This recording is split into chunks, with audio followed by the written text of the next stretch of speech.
Well, having enough money to live comfortably and fund the lifestyle you want is a goal that most of us have, right? But with the right steps and strategies, it is possible to become a Virgin Millionaire and not only set yourself up for economic freedom, but future generations as well. Australia's most followed financial advisor, Ben Nash, offers this advice with his latest book, helping you understand exactly how to get maximum investment results with minimal sacrifices. So author and founder of Pivot Wealth, Ben Nash, joins us now. Good to see you again, Ben. Good to be here. OK, first things first. How do you become a millionaire? I reckon you've got to start young. Well, that helps, but I think the reality is that if you're saving money in cash, your money is probably going backwards after you take out taxes and inflation, so you need to be investing. As you say, if you've got a lot of time on your side, then you don't need to do as much. For example, building up $2 million in wealth, if you're 20 today, you only need to be saving and investing $6.64 a day. But the longer you leave it, the more you have to do to end up in the same position. So the idea is to start as early as possible. So, Benny, that sounds ludicrous. Just save $6 a day and you're good to go. Can you explain that a little more?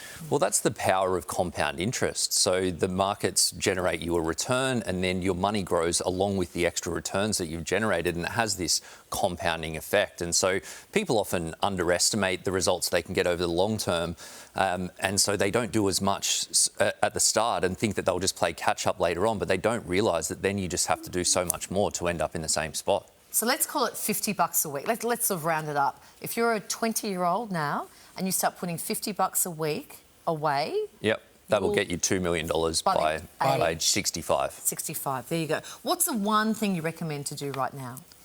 Well, I think that there's a progression, and this is what I talk about through the Virgin Millionaire book, that there's different stages that people go through with their money. Everyone starts somewhere at the building blocks, and ultimately the goal is to get to fully financially free. And if you're fully financially free at that level, there's a whole number of tactics and strategies and things that make a lot of sense, but they're not the same things that make sense when you're just getting started. So it's about making the right moves at the right time. You start with the foundations, then you focus on how you can take things to the next level and then build from there. So you've explained savings, Ben, but there's also another element to it, which is good debt. Can you explain that? Yeah, so when you use the bank's money to invest, you're able to invest more than you can with just your savings alone. So if you saved up, say, $50,000, if you were to invest that into a share portfolio, that would get you a good return over time, as we've just been talking about. But if you were to instead use that money as a deposit and then buy a property for $400,000, $500,000, so long as you've got a good one, that's going to grow a whole lot more. And so using debt to get wealthy is a real accelerator, but you need to manage your risk and you need to make sure that you're only using good investments.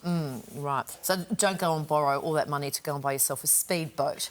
That does not work. Maybe it doesn't quite fit. That's bad debt, not good debt. Talk us through the 5% rule, how that's going to help us in retirement. Yeah, so the 5% rule says that you're able to draw an income of 5% from a pool of money. So basically, if you've got $100,000 invested, you could draw in your super? Anywhere, basically, okay, that you could draw an income of around $5,000 each year. If you have $1 million invested, you could draw an income of about $50,000 each year. Every year, inflation adjusted for the rest of your life. And that's based on the long-term share market return, which is close to 10%. And then you account for inflation, a little bit of investing fees and some taxes as well. Okay. Do you make it sound easy, Ben? Well, it is simple if you know the steps and know what to do and make the right move at the right time. And if you want more detail, you can read Ben's book. It's Virgin Millionaire. It is available for pre-order now, Benny, is that right? That's right. Yeah, just explain the first word in the title, meaning... So Virgin Millionaire is all about that you're getting to a millionaire status, but doing it without a huge leg up from family, that you're basically doing it... right, you're doing it on your own. Yeah, beautiful. I just thought it was worth explanation. 100%. Fantastic. Thanks, Ben. Good to be here.